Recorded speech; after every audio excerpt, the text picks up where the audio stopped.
Cecilia Brown. We're here in my office at the University of Washington in the Biochemistry Department. I'm a graduate student and I'm here to talk to you about the research we're doing right now on L-hexane poisoning.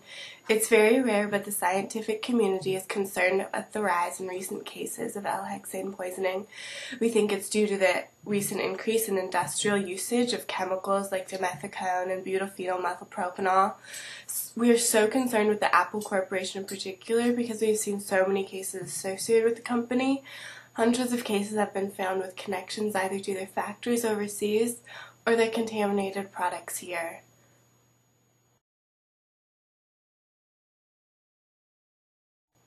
We found that the poisoning occurs only with direct contact to the skin, so for cases from factories, we're focusing our recommendations on standard job safety precautions.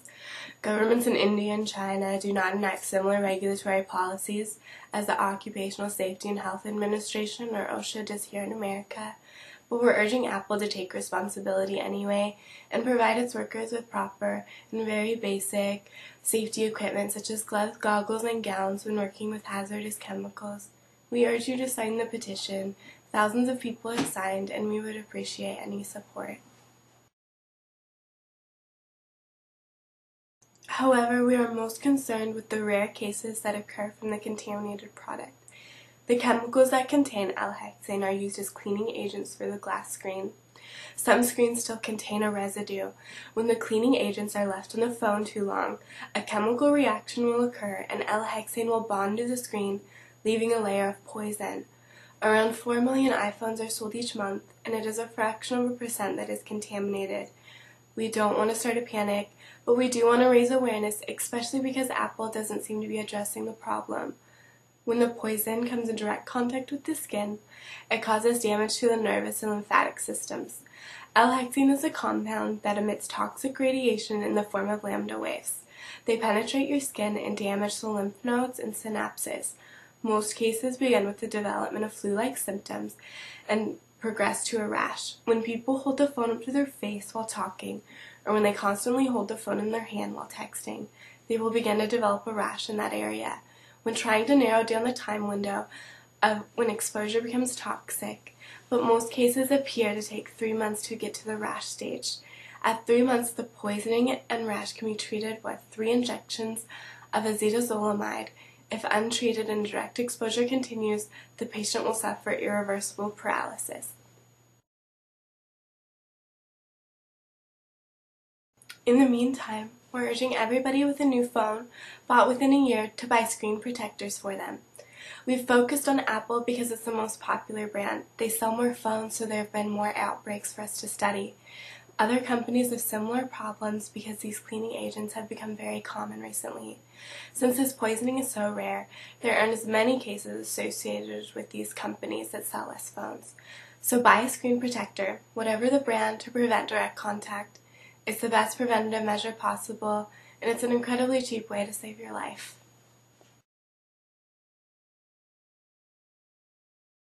My name is Alex. I'm a student here at UW. I recently purchased an iPhone. I was noticing that I was using it more and more as time went on. Probably a little bit more than my other previous cell phones, just for all the awesome features that they have. I noticed as time went on that I was getting kind of some flu-like symptoms. I was vomiting, clammy hands, couldn't sleep, cold sweats. At that point, I didn't really think much of it. I just kind of tried to sleep it out, take some vitamin C, and that helped me out for a little bit. As time went on, a short time went on, I realized that I was beginning to get a rash. At that point, I decided it was probably necessary for me to go see the student doctor. I went to the office, and at which point they directed me to the specialist, Cecilia Brown. What she explained to me was that it was actually a relatively common issue, which is unfortunate with the iPhones. Some chemical on the screen called L-hexane. She gave me some type of injection, acetazolamide. It hurt, but I began feeling better pretty quickly, and I bought a new screen cover.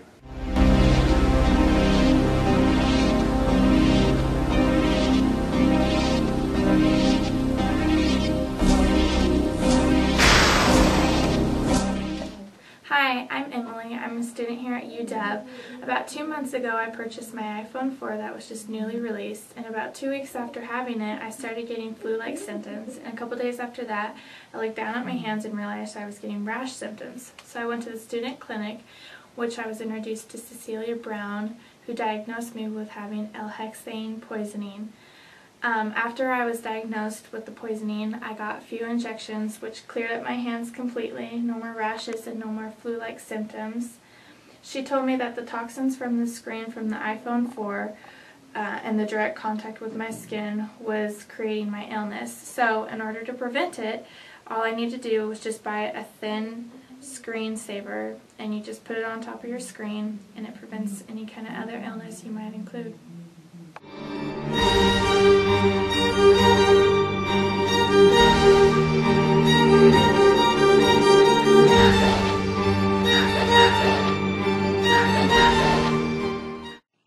I'm Joey. I'm Kenny. I'm Mecca, and we're at Eastern Washington University, and we are in a critical thinking class.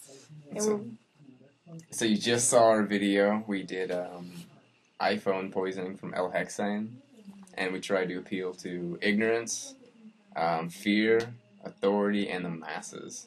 We got our idea from the iPhone. They released, the AT&T version at least, where they released a new cover because you were losing reception, and we thought that'd be a good idea to replace the cover as basically a cover-up for the L-hexane.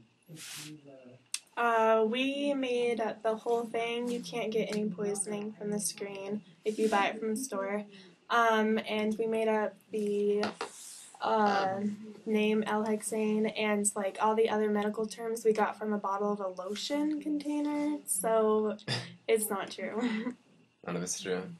So we introduced our actors. I'm Kelty. I'm a student here at Eastern Washington, not UW, and I actually do have the iPhone 4, and I've never had any flu-like symptoms or rashes on my hands, so that is all made up. I'm Nick Biller. I am a student at Eastern. I don't go to UW. I did grow up in Seattle. I attend Eastern. I don't have an iPhone. I don't have poisoning. I don't have a rash. As far as I know. You got those off the internet. I got the pictures off the internet. Thank you, Google. My name's Lily. It's not Cecilia. I'm not a graduate student. We're at Eastern. Bye, world.